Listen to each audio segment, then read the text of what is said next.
नमस्कार. कधी विचार केलाय का की काही लोकांचं बोलणं किंवा त्यांचं लिखाण आपल्याला इतकं का आवडतं? म्हणजे त्यांचं प्रत्येक वाक्य ऐकलं ना की अक्षरशः चित्र डोळ्यासमोर उभं राहतं. याचं रहस्य काय असेल?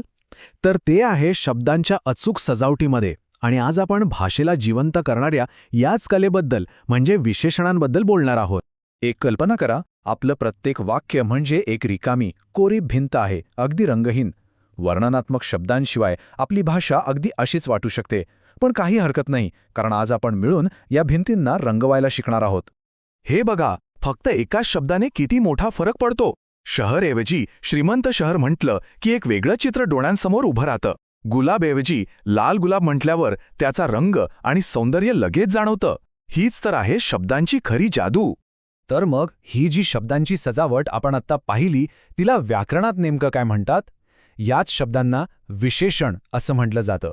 चला, यांची जरा जवळून ओळख करून घेऊया. अगदी सोप्या शब्दांत सांगायचं झालं तर विशेषण म्हणजे नामाबद्दल आपल्याला थोडी जास्त माहिती देणारा शब्द. तो कसे आहे, किती आहेत किंवा कोणतं अशा प्रश्नांची उत्तरं देतो. उदाहरणार्थ, फूल कसं आहे तर सुंदर. आंबे किती आहेत? 10. आणि घर कोणतं?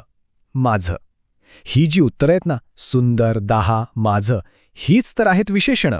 हे लक्षात ठेवण्याचा एक खूप सोपा मार्ग आहे. नामाला एक रिकामी भिंत समजा. मग विशेषणं काय आहेत?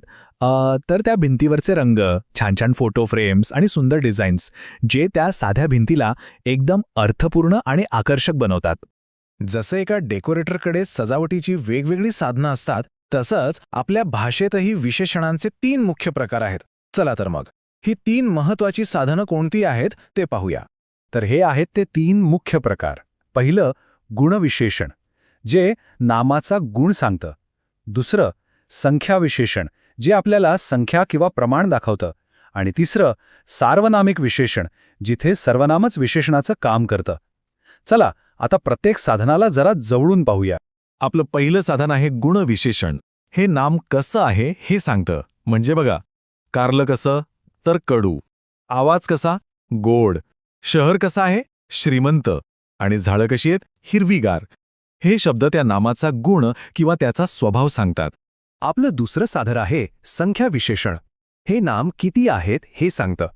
आता यात 10 पुस्तकांसारखी एक निश्चित संख्या येते, तिसरा झेल यासारखा क्रम येतो, आणि काही माणसे यासारखी अनिश्चित संख्या सुद्धा येते. म्हणजेच काय, तर हे संख्या आणि प्रमाण दोन्ही दाखवतं. आणि तिसरं साधन आहे सार्वनामिक विशेषण. हे खूपच इंटरेस्टिंग आहे. इथे मी, तू, तो, ती यांसारखी सर्वनामं जेव्हा नामाच्या आधी येतात, तेव्हा ती विशेषणाचं काम करायला लागतात. जसं की, पेन कोणाचे तर माझे पेन, गाव कोणतं ते गाव, बाग कोणाची आमची बाग. ओके, तर आतापर्यंत आपण सगळी थिअरी पाहिली. आता वेळ आहे प्रॅक्टिसची.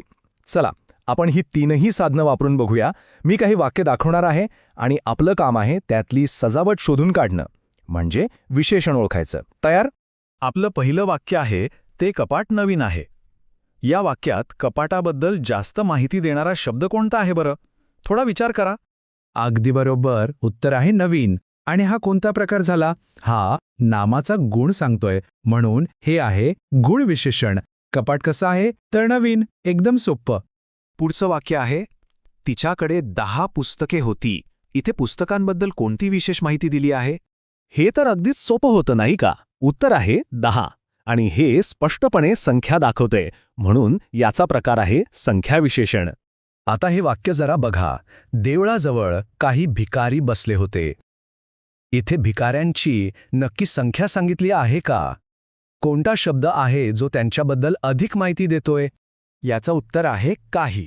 जरी इथे आपल्याला निश्चित आकडा दिलेला नाही, तरी हा शब्द एक अनिश्चित संख्या दाखवतोय, म्हणून हे सुद्धा संख्या विशेषणच आहे. यावरून हेच लक्षात येतं की संख्या विशेषण फक्त आकडेच सांगत नाही. आणि आपलं शेवटचं उदाहरण अगदी साधं आणि सोपं. माझे पेन यात सजावटीचा शब्द कोणता आहे? बरोबर ओळखलात, उत्तर आहे माझे. इथे मी या सर्वनामापासून बनलेल्या माझे हा शब्द पेनाबद्दल अधिक माहिती देत आहे, म्हणून हे झालं सार्वनामिक विशेषण. तर आज आपण पाहिलं की विशेषणं म्हणजे फक्त व्याकरणातला एखादा कोरडा नियम नाहीये, तर ती आपल्या भाषेला सुंदर बनवणारी खरीखुरी साधनं आहेत. एक गोष्ट लक्षात ठेवा, प्रत्येक वेळी जेव्हा आपण एखादं विशेषण वापरतो तेव्हा आपण एका रिकाम्या भिंतीवर रंग भरत असतो. आपण एका साध्या वाक्याला एका सुंदर चित्रात, एका कलाकृतीत बदलत असतो. तर मग आता प्रश्न हा आहे की आज आपण आपल्या शब्दांनी काय सजवणार आहोत? आपल्या बोलण्यातून आणि लिहिण्यातून कोणत्या गोष्टींना अधिक सुंदर आणि जिवंत बनवणार आहोत याचा नक्की विचार करा.